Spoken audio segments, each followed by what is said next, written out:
नमस्कार दोस्तों, स्वागत है आपका daily one topic by AK YouTube channel पर। आज जो हमारा टॉपिक है वो सामाजिक विज्ञान शिक्षण विधि से कुछ महत्वपूर्ण प्रश्न हम आपके सामने लेके आए हैं, जो आपका रिवीजन तो कराएंगे, साथ ही आपके मनोबल में भी वृद्धि होगी, ऐसा हमारा मानना है। तो चलिए शुरू करते हैं। पहला प्रश्न है इसमें, सामाजिक अध्ययन का आरंभ कहाँ से हुआ? तो ये यूएसए से हुआ। ऐसा कह सकते हैं कि सामाजिक अध्ययन के विषय में यूएसए का पूरा विश्व ऋणी है। दूसरा नंबर, सामाजिक अध्ययन में इतिहास, अर्थशास्त्र और राजनीति शास्त्र तो पहले से थे, बाद में कौन सा सब्जेक्ट जुड़ा? समाजशास्त्र। चलिए देखते हैं नेक्स्ट। तीसरा, सामाजिक अध्ययन का नामकरण कब हुआ? 1892 में सामाजिक अध्ययन का क्या हुआ? नामकरण। नेक्स्ट चौथा, सामाजिक ज्ञान शिक्षण का अर्थ क्या है? अर्थ की बात करें तो अर्थ है मानवीय परिप्रेक्ष्य में समाज का अध्ययन ही सामाजिक ज्ञान है। ये इसका क्या है? अर्थ है। चलिए नेक्स्ट, एक परिभाषा है कि जीने की कला बड़ी सुंदर कला है, सामाजिक अध्ययन द्वारा ही ज्ञान प्राप्त होता है। ये किसकी परिभाषा है? मोफात की। कि जीने की कला बड़ी सुंदर कला है और ये जो ज्ञान है इस सामाजिक अध्ययन द्वारा ही प्राप्त होता है, ये मोफात ने कहा। चलिए नेक्स्ट सिक्स्थ, एक और परिभाषा है कि सामाजिक अध्ययन मनुष्य तथा सामाजिक एवं भौतिक वातावरणों के प्रति उनकी प्रतिक्रियाओं का अध्ययन है। तो मनुष्य, सामाजिक और भौतिक वातावरण के बीच में जो प्रतिक्रियाएं होती हैं उनका अध्ययन है सामाजिक अध्ययन। ये परिभाषा है एनसीईआरटी की। चलिए नेक्स्ट 7 नंबर पे, सामाजिक अध्ययन का केंद्र बिंदु क्या है? पूछा जा सकता है। तो सामाजिक अध्ययन का केंद्र बिंदु है मानव। चलिए नेक्स्ट 8वां, सामाजिक अध्ययन एक है कैसा उपागम? एकीकृत उपागम है। सामाजिक अध्ययन एक एकीकृत उपागम है। नेक्स्ट देखिए 9 नंबर पे, सामाजिक विज्ञान का क्षेत्र कैसा है? विस्तृत है। और वहीं 10वां देखेंगे तो सामाजिक अध्ययन का क्षेत्र कैसा है? ये संकुचित है। तो सामाजिक विज्ञान का क्षेत्र तो विस्तृत है और सामाजिक अध्ययन का क्षेत्र संकुचित है।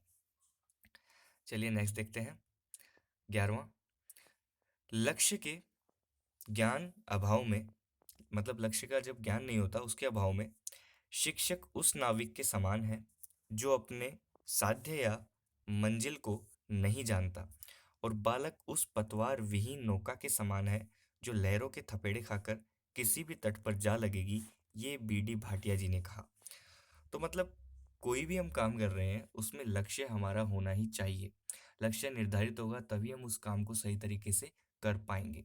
तो इसमें शिक्षक को नाविक कहा है और बालक को नौका कहा है।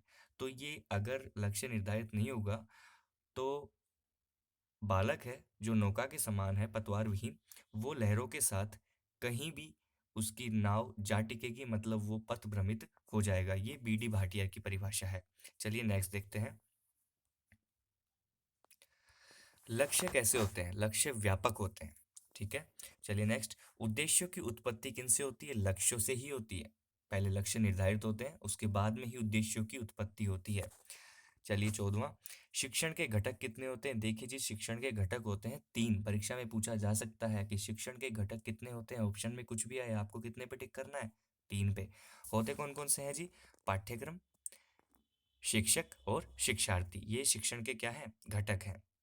चलिए 15वां क्वेश्चन, माध्यमिक शिक्षा आयोग कब आया अस्तित्व में? 1952 से 53 में।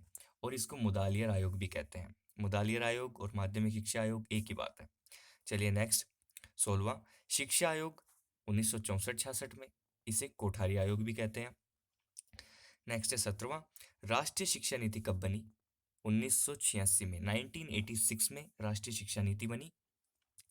18वां देखिए, पीओए कब आया? 1992 में, 1992 में। पीओए की फुल फॉर्म भी पूछी जा सकती है, तो ये program of action, program of action. चलिए नेक्स्ट 19वां देखिए, शिक्षा बिना बोझ के, ये बात किसने कही? ये कही यशपाल कमेटी ने दी 1993 में। जब इन्होंने अपनी रिपोर्ट पेश की तो इन्होंने शिक्षा बिना बोझ के वाली धारणा को स्पष्ट किया और दिया। चलिए नेक्स्ट 20वां, राष्ट्रीय पाठ्यचर्या रूपरेखा कब बनी? 2005 में। चलिए नेक्स्ट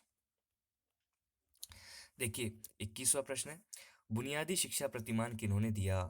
गांधी जी ने। बुनियादी शिक्षा प्रतिमान गांधी जी ने दिया। बुनियादी शिक्षा प्रतिमान के अंतर्गत 22वां देखिए, इन्होंने डॉक्टर जाकिर हुसैन के सभापतित्व में एक समिति बनाई उनके अध्यक्षता में एक समिति बनाई और उनको ये कार्य सौंपा बुनियादी शिक्षा का। ठीक है, 23वां प्रश्न देखिए। जो ये समिति थी जाकिर हुसैन के सभापतित्व में, इस समिति ने बेसिक शिक्षा में बच्चों की आयु वर्ग क्या रखा? 7 से 14 वर्ष।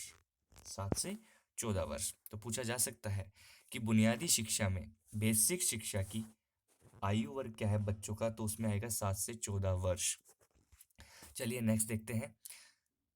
24वां, 4H का संबंध किनसे है? देखिए 4H मतलब 4H से बने हुए शब्द है यहाँ पे, हेल्थ, हेड, हैंड और हर्ट।